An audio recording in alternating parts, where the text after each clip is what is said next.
ഇതൊക്കെ ഞാൻ വീട്ടിൽ അടിയൂട്ടാ കൊഴും മുട്ടച്ചി പോലും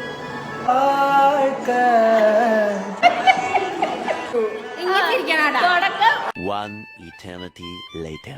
படிச்ச சாமி கேட்டதே எல்லாரையும்